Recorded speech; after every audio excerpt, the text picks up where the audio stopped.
आशा की शादी के 2 दिन रह गए थे। मीनू भी मेरठ से 3 दिन पहले आ गई थी। उसने घर आकर माँ के साथ काफ़ी काम कराया और काफ़ी काम अभी बाकी था जो कि अगले 2 दिन में करना था। आशा यद्यपि मीनू की छोटी बहन थी, परंतु मीनू को कभी भी यह एहसास नहीं हुआ कि उसकी छोटी बहन की शादी उससे पहले हो रही है। उसकी बुआ जी भी शादी से 2 दिन पहले आ गई थी। मीनू के पिताजी व माँ को इस बात की शंका थी कि कहीं मीनू की बुआ जी उसे ऐसे शब्द ना कह दें जो उसके हृदय को ठेस पहुँचाएं, क्योंकि वे उनकी आदत को जानते थे। अवसर पाकर दयाराम जी ने अपनी बहन को अलग कमरे में बुलाया और कहा, बहन जी, ऐसा है कि आप मीनू से उसकी शादी के विषय में कुछ ना कहना।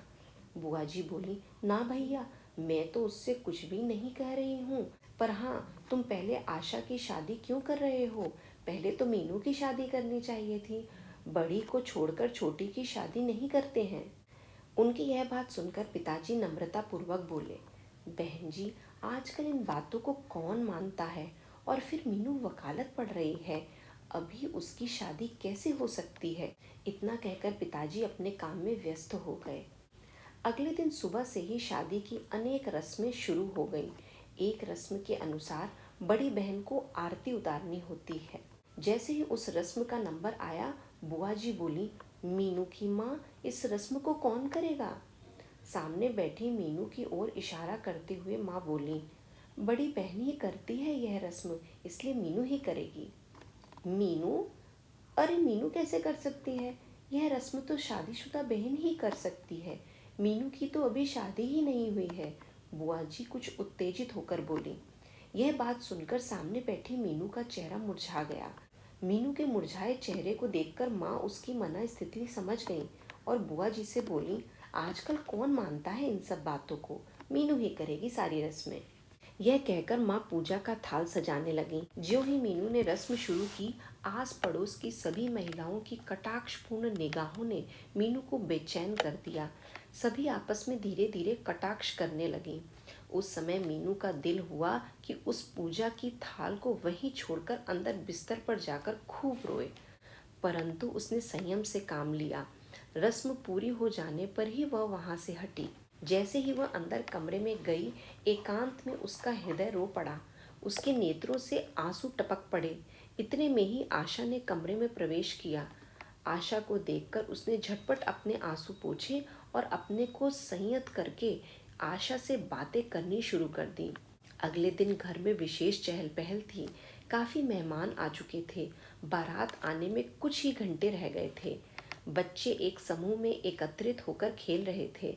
सभी बड़े व्यक्ति काम में व्यस्त थे। शाम के समय कुछ रस्में होने के बाद आशा को तैयार होने के लिए ऊपर वाले कमरे में भेज दिया गया। मीनू व आशा की कुछ सहेलियों ने मिलकर उसे सजाया। लाल रंग के लहंगे में आशा का रंग रूप और अधिक निखर आया था। जो कोई भी उसे देखता, उसके रंग रूप की प्रशंसा करता। आशा के विवाह में पहनने के लिए मीनू ने एक साड़ी खरीदी थी। वैसे तो साड़ी पहनने में उसे बहुत अधिक परेशानी अनुभव होती थी, क्योंकि शुरू शुरू में साड़ी संभालना कोई आसान काम तो नहीं है, परंतु उसने अपने लिए विशेष तौर से विवाह में पहनने के लिए साड़ी खरीदी थी, इसलिए उसने साड़ी को ही पहना। हरे रंग की उस साड़ी में मीनू सुंदर लग रही थी। हल्का सा मेकअप करने के बाद उसका रंग रूप निखर आया था। उसे साड़ी पहनने का अभ्यास नहीं था, इसलिए उसने साड़ी बांधकर पिन ठीक प्रकार से लगा लिए थे, जिससे किसी प्रकार की असुविधा ना हो। झटपट तैयार होकर मीनू नीचे उतर आई। घर में काफी मेहमान आ चुके थे। उसने उन सब का स्वागत किया। इतने में ही आशा की 2 सहेलियां आ गईं। मीनू उनसे बातों में व्यस्त हो गई। तभी उसका ध्यान उन 2 महिलाओं की ओर आकर्षित हुआ जो आपस में बैठी बातें कर रही थीं। पहली महिला ने पूछा, इनकी बड़ी बेटी कहाँ है जिसकी अभी शादी नहीं हुई है?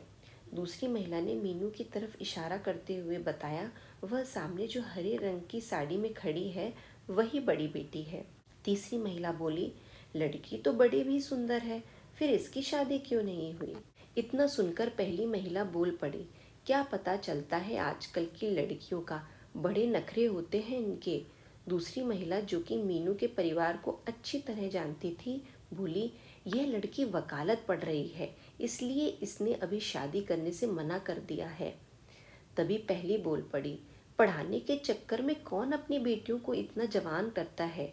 आधी उम्र तो पढ़ाई के चक्कर में ही निकल जाती है। मीनू आशा की सहेलियों के साथ खड़ी बातें कर रही थी, परंतु उसके कान उन महिलाओं की बातें सुन रहे थे। यह सब बातें सुन सुनकर वह बहुत ऊब चुकी थी। क्या इस समाज में किसी को अपनी तरह से जीने का अधिकार नहीं? वह शादी करे या न करे, किसी को क्या चिंता है इस बात की? इस समाज को किसी तरह भी चैन नहीं पड़ता। इस तरह की बातें सुनकर मीनू का हृदय बेचैन हो उठता। उसके हृदय की पीड़ा को कोई नहीं समझ पाता। फिर भी मीनू के अंदर बहुत सहन शक्ति थी। अपनी दिल की पीड़ा को वह चेहरे तक न आने दे रही थी। जयमाला का कार्यक्रम भी संपन्न हो गया। मीनू प्रसन्नता पूर्वक हर कार्य करती रही और हर कार्यक्रम में भाग लेती रही। सुबह विदाई के समय आशा मीनू से लिपट कर खूब रोई थी। दयाराम जी व उनकी पत्नी के नेत्रों से तो आंसू रुक ही नहीं पा रहे थे। यह कैसी विचित्र घड़ी होती है। माता पिता जिस बेटी का लालन पालन इतने वर्षों तक लाड प्यार से करते हैं, उसी बेटी को सदा के लिए दूसरे के हाथों में सौंप देते हैं। हर पल साथ रहने वाली बिटिया के लिए वह घर पराया हो जाता है। घर ही क्या, बिटिया भी तो पराया धन ही हो जाती है।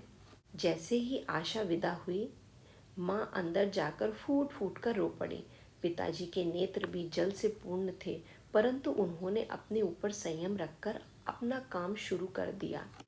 माँ को इस तरह रोता देखकर मीनू को लगा कि वह कभी भी शादी नहीं करेगी और हमेशा ही माँ के पास रहेगी।